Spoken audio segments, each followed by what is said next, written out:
Max! Max, it's time to fill Mind Over Madness! What? Max! Welcome to Mind Over Madness! Serious note, this is the beginning of our podcast, Mind Over Madness, a podcast about the mental health effects of sports gambling on young people, athletes, and other men of all ages.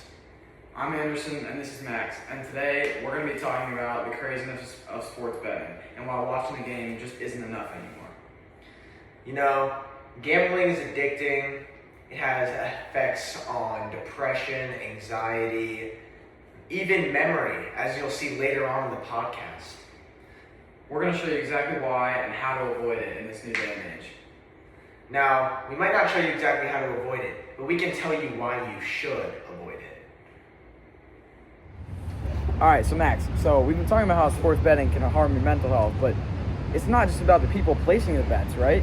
Yeah, I was reading this article by Saquandra Heath from the NCAA.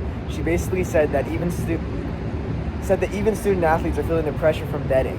Like, imagine trying to play your game while thousands of random people are online yelling at you because you missed a free throw that cost them $50. So it's all of a sudden like every fan's disappointment has $1 attached to it, and that goes straight to the student athletes?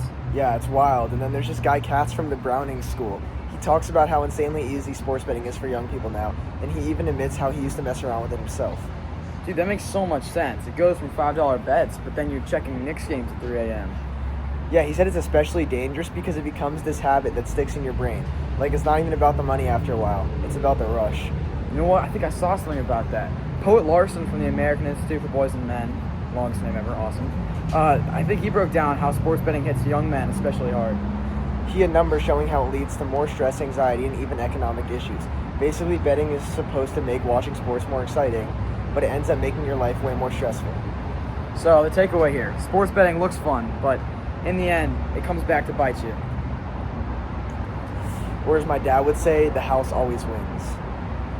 Facts, but don't worry about it. Sports betting, and later in the episode, we'll talk about why it's so addictive and how to stay away from it.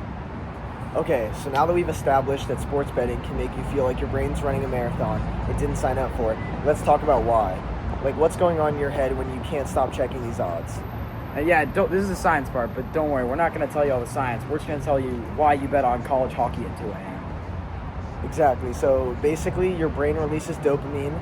That's the feel-good chemical. But the trick is your brain releases even more when you almost win.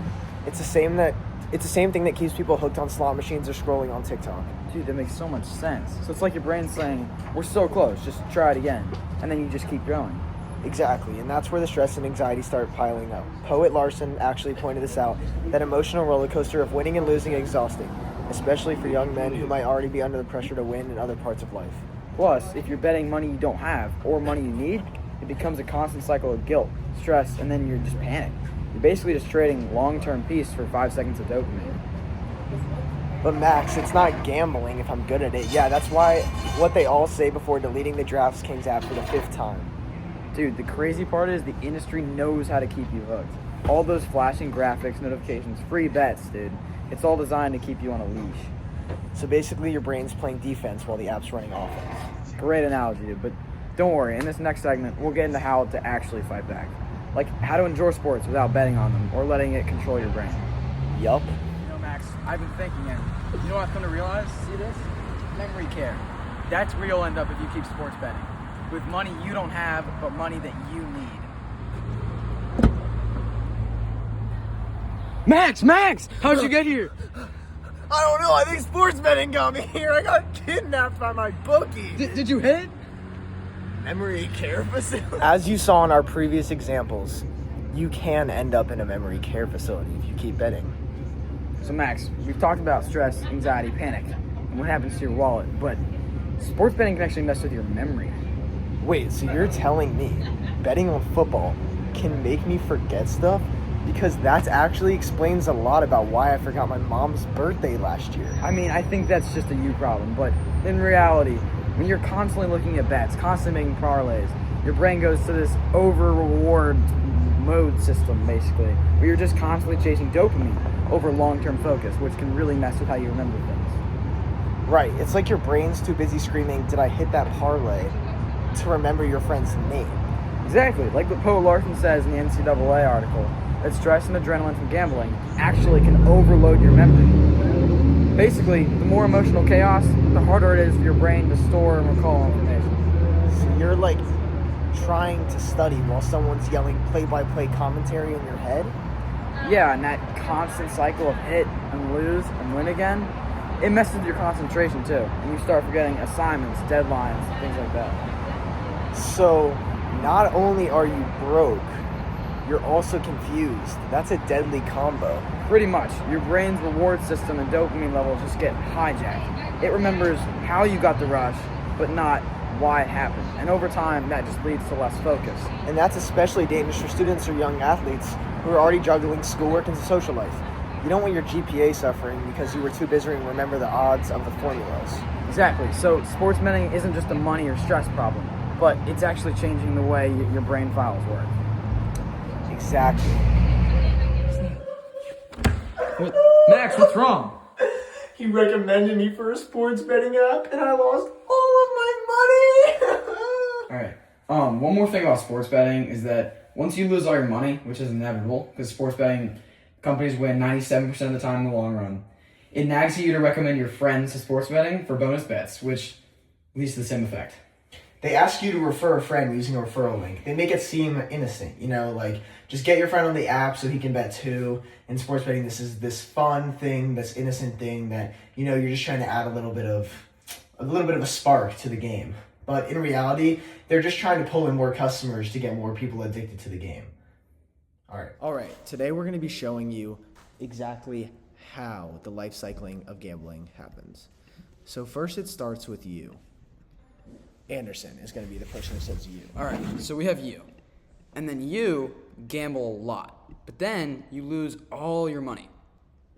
So then, right, what it says is, hey, refer a friend. You get $25, they get money, and they start gambling. So now you have your friends, right? And you're back up for now, but we know that won't happen for long. So then your friend A, the same thing, same cycle. Friend A has money. Friend B also has money. But as we know with gambling, they're going to lose. They're going to lose money. And they're going to say, oh, whatever. Maybe I'll put a couple bucks in, a few bucks in, whatever. B, even if they make money, right? Let's say B is one of the 3% that makes money, okay? B makes money, but he also needs more money because who doesn't want more money?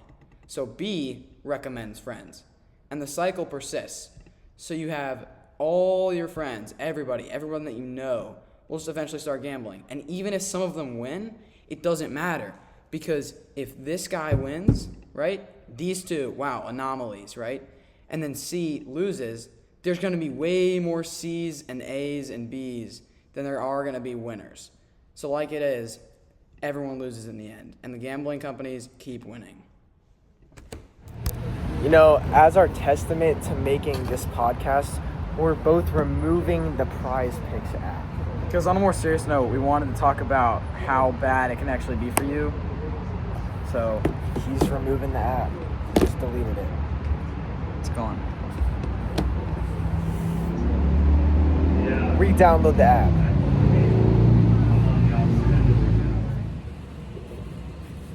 Miss Turnage, my parents have banned us to only being able to film in the basement.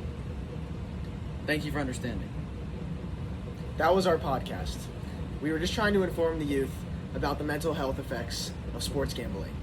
Hopefully, we did a good job at covering all the bases, including anxiety, depression, and memory care. Like we said as well, how it affects the athletes, players, and those who bet on the game. Thank you for watching.